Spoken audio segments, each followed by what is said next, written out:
دي غدة الهايبوثالاموس، ودي غدة البيتيوتري جلاند. فركز معايا. البيتيوتري جلاند أو الغدة النخامية بتتكون من تو لوب، انتيريور لوب وبوستيريور لوب. الانتيريور لوب شرحتها لك بالتفصيل وقلت لك كل الهرمونات اللي بيتم إنتاجها منها. طب البوستيريور لوب قال لك دي ما بتنتجش هرمونات، ولكن بيحصل فيها استورج للهرمون، تخزين الهرمونات. إزاي؟ قال لك الهايبوثالاموس هتنتج لينا هرمونين مهمين جدا، وهما ال ADH اللي هو الانتي دايوريتيك هرمون والاوكسيتوسين. ركز. هيتم انتاجهم من الهايبوثالاموس ويحصل لهم ستورج في البوستيريور لوب لحد ما نحتاج ليهم، ويحصل لهم ريليز في البلاد سيركيوليشن. حلقة النهاردة هنتكلم فيها عن الأوكسيتوسين هرمون بالتفصيل الممل. بص يا سيدي، بيسمى بهرمون الحياة أو اللاف هرمون.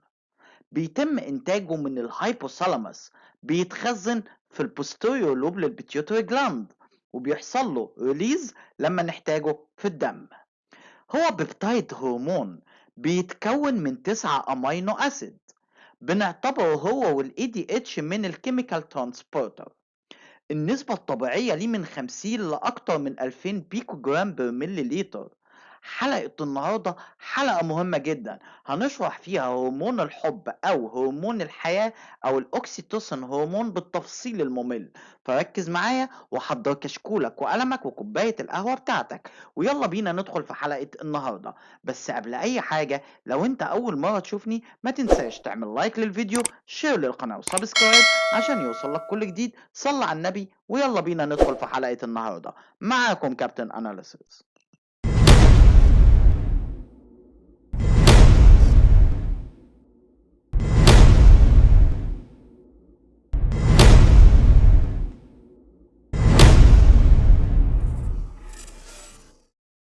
قلت لك إن الأوكسيتوسين هو هرمون الحياة أو هرمون الحب.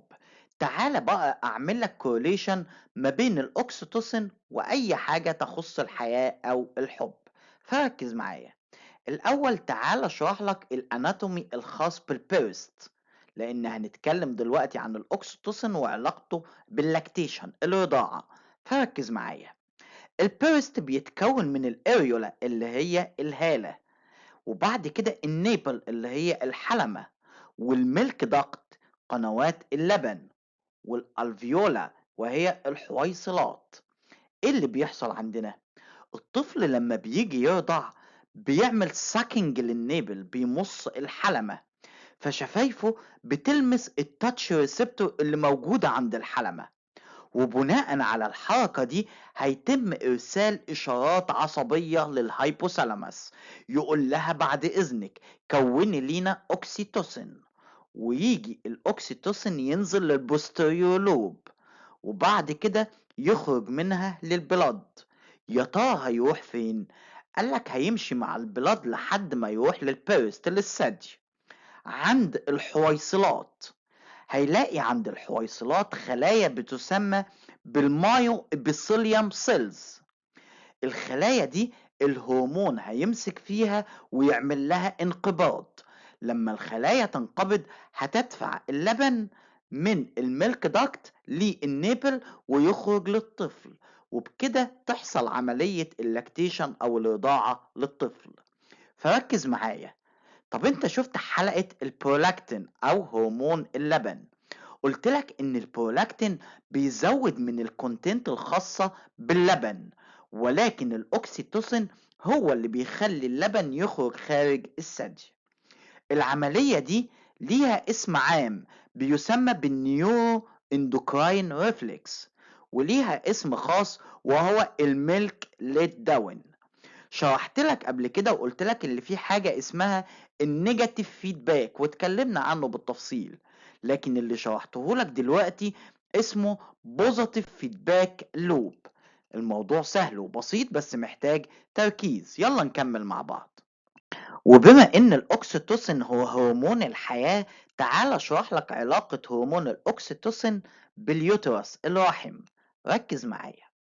لما بيحصل حمل، الجنين بتكون راسه تحت ورجليه فوق. راس الجنين بتلامس السيرفكس أو عنق الرحم.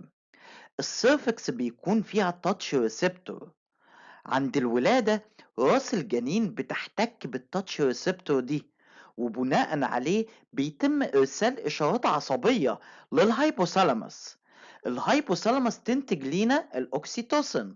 الأوكسيتوسين ينزل على البوستيريور لوب، وبعد كده يطلع للدم ويمشي في الدم لحد ما يوصل لرحم ويعمل لنا نيو اندوكراين ريفلكس. انقباض الرحم ده بيساعد على الولادة الطبيعية. خلي بالك احنا بنفضل في السايكل دي لحد ما يحصل الولادة. يفضل الراس تحتك بالتاتش ريسبتور ويتم انتاج الاوكسيتوسين بكمية كبيرة جدا. اخدنا الفكرة دي وبدأنا نعطي الست قبل الولادة حقن للطلق عشان ده يسهل عملية الولادة الطبيعية. وزي ما قلت لك ان الاكسيتوسين هو هرمون الحياة، فتعالى اشرح لك علاقة الاكسيتوسين بالسكشوال انتركورس. ركز معايا. هنقسم الموضوع لجزئين، في الذكور اللي هم الميل وفي الاناث الفيميل. الذكور بيكون عندهم قناة اسمها الفاز ديفرنس، ودي بيمر منها السبيرم ويخرج اثناء عملية الايجاكوليشن. الهرمون بتاعنا هيعمل انقباض للقناة دي ويساعد على خروج السبرم للخارج. طب وفي السيدات الفيميل، الرحم بيتكون من عضلات، بيكون في طبقة بتسمى بالمايوميتريوم.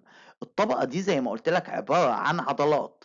الأكسيتوسين هيعمل فيها حاجتين مهمين، هيخليها تنقبض ثم تنبسط، وده هيقلل من الضغط داخل الرحم وهيساعد على سحب السيمن أثناء الانتركورس. دي كانت حلقة النهاردة في هرمون الحب أو هرمون الحياة. أتمنى الحلقة تكون مفيدة، ولو عجبتك الحلقة ما تنساش تعمل لايك للفيديو، شير للقناة وسبسكرايب عشان يوصلك كل جديد. كان معاكم كابتن أناليسيس.